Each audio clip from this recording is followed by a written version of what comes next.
3 ఏళ్లకే ఎన్నిక జరుగుద్ది, 6 ఏళ్లకు ఉండదు. మామూలుగా అయితే 6 ఏళ్ళు రాజ్యసభ సభ్యుడు, లోక్సభ సభ్యుడి కంటే రాజ్యసభ సభ్యుడికి ఎక్కువ పదవీ కాలం ఉంటుంది.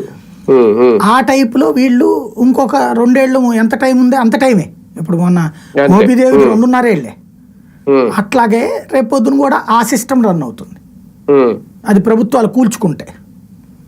అంతే తప్ప మేము ముందు రద్దు చేసేసి మేము ముందు వెళ్ళిపోతాం అనే ప్రభుత్వం దిగితే మన కేసీఆర్ చేసినట్టు అలాంటి ఇంకో సాధ్యం చేయొచ్చు. అప్పుడు అట్లాగే ఆ 2 ఏళ్ల అప్పుడు 6 నెలల వరకు, అంటే 6 నెలలది పెట్టరు, మేబీ ఒక ఏడాది అట్లయితే కనుక ఏడాది అయినా కూడా రాష్ట్రపతి పాలన పెట్టచ్చు. దాని మీద స్పష్టత రావాలి. మేబీ ఏడాది పైన ఉంటే గనక అట్లా చేస్తాము, ఎన్నికలు పెడతాం అనేది పెట్టచ్చు. మామూలుగా మన దేశంలో లెక్క ప్రకారం ముందు ఇప్పుడు చాలా రాష్ట్రాల్లో రాష్ట్రపతి పాలన ఏమన్నా చూడబోతాం సార్ అప్పుడు ఒక రకంగా.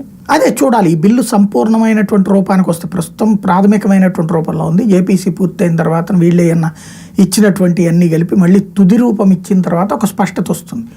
అప్పుడు ఇప్పుడు ఫర్ ఎగ్జాంపుల్ తెలంగాణకి అప్పుడు 6 నెలలు రాష్ట్రపతి పాలన పెడతారా, లేదా ఇదే ప్రభుత్వం ఆపద్ధర్మ ప్రభుత్వం ఇంకో 6 నెలలు కొనసాగుతుందా, కర్ణాటక అట్లాగే ఏడాది పాటు నడుస్తుందా, ఇట్లాంటి లెక్కలు ఆ తుది రూపంలో తేలుతుంది. ఒకవేళ అందులో సరిగ్గా చేయలేదనుకోండి, సుప్రీంకోర్టు మళ్ళీ దానికి రిస్ట్రిక్షన్ పెడుతుంది.